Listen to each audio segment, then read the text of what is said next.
Assalamualaikum waalaikumsalam warahmatullahi wabarakatuh.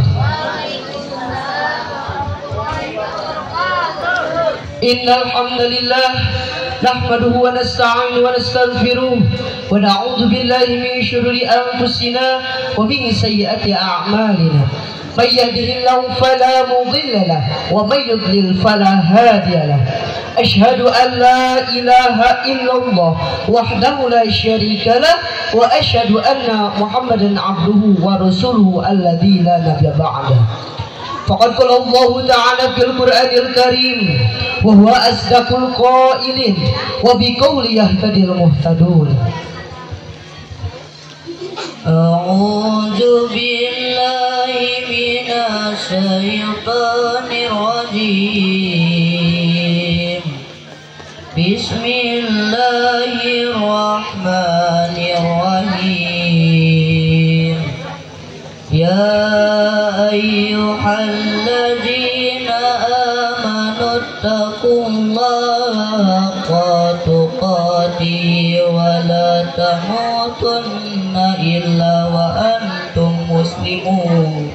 Wa qala aydan ya ayyuhan nasu taqu rabbakum alladzi khalaqakum min nafsin wahidah wa khalaqa minha zawjaha wa bassa minhuma rijalan katsiran wa nisaa. Al-ayat sadaqallahul azim. Wa qala Nabi sallallahu alaihi wasallam innama buistu yutamimma makarimal akhlak. Al-hadis amma ba'du.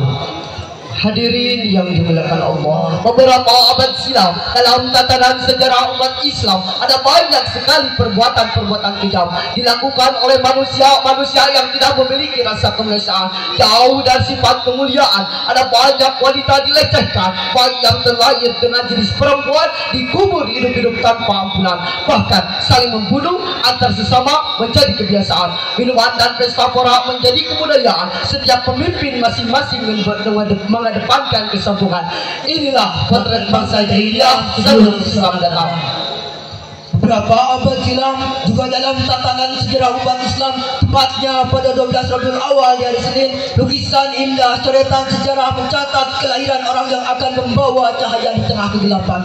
Seorang manusia spesial yang mengemban misi penting dari Yang Maha Aman, orang yang mengubah peradaban kelam menjadi peradaban penuh kebanggaan, beratas kemusyrikan, keadilan, cinta kedamaian, tiada lain dan tiada bukan, yakni Habibana wa Nabiyana wa Rasulana Sayyidina Muhammad sallallahu alaihi wasallam. Refleksi konstruksi sejarah tersebut memberikan gambaran jelas bahwa misi terpenting Nabi Muhammad adalah membawa perubahan dengan revolusi mental umat yang tidak berperadaban menjadi manusia yang penuh kesantunan, dengan menerapkan metode perbaikan moral, perbaikan perilaku, dan perbaikan akhlak.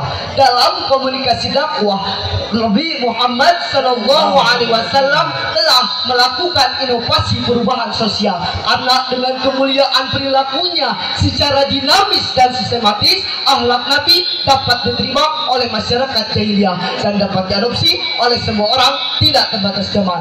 Oleh karenanya hadirin, sekaligus memperingati kelahiran Nabi Muhammad sallallahu alaihi wasallam, kita akan membahas tuntas kemuliaan salah satu akhlak Nabi melalui diskursus syarah Al-Quran kami yang berjudul meneladani akhlak Nabi Muhammad sallallahu alaihi wasallam dalam sikap rendah hati.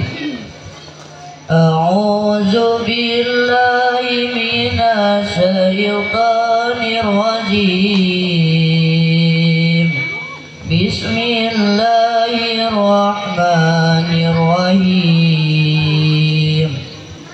Wa ibadur rahmanil ladzina yamshuna 'alal ardi hawnan wa idza qatabahumul jahiluna qalu salama.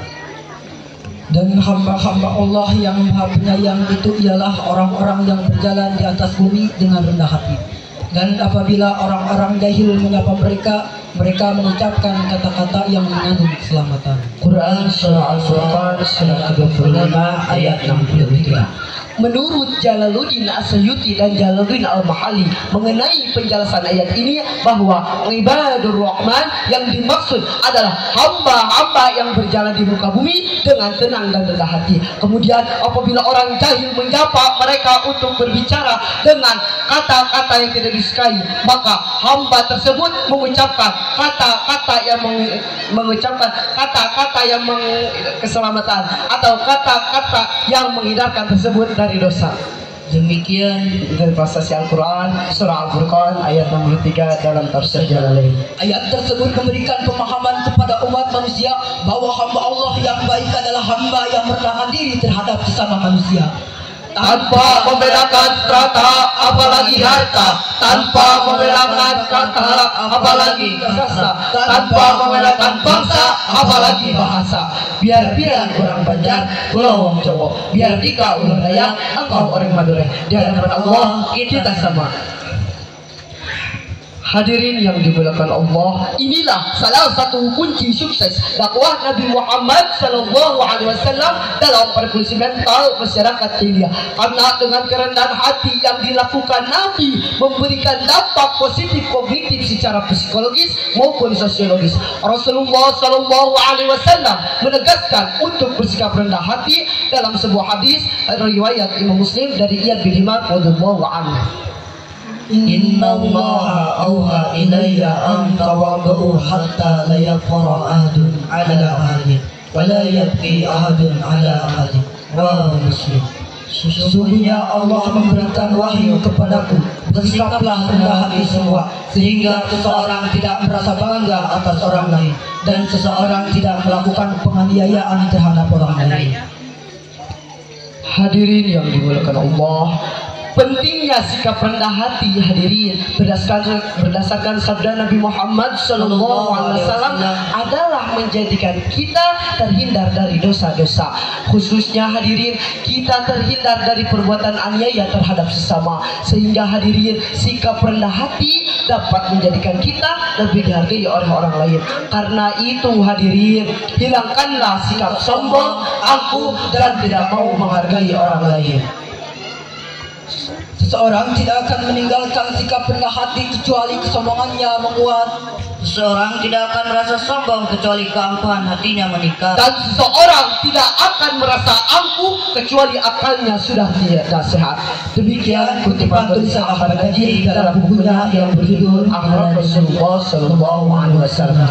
Ibrahim bin Ash'ab radhiyallahu anhu pernah bertanya kepada Fudail tentang rendah hati. Kemudian Fudail menjawab, rendah hati itu bila kamu duduk dan patuh terhadap kebenaran, walaupun kebenaran itu datang dari anak kecil atau dari orang bodoh, kamu tetap mau menerimanya. Jika pedang melukai tubuh, masih ada harapan sembuh. Jika lidah melukai hati, entah kemana obat dicari. Ihdinas siratal mustaqim, undur makila wala tandur man qala. Wabillahi taufiq wal hidayah wa ridha wal inayah wal afu minkum. Wassalamu alaikum wa alaikumsalam wa rahmatullahi wa barakatuh.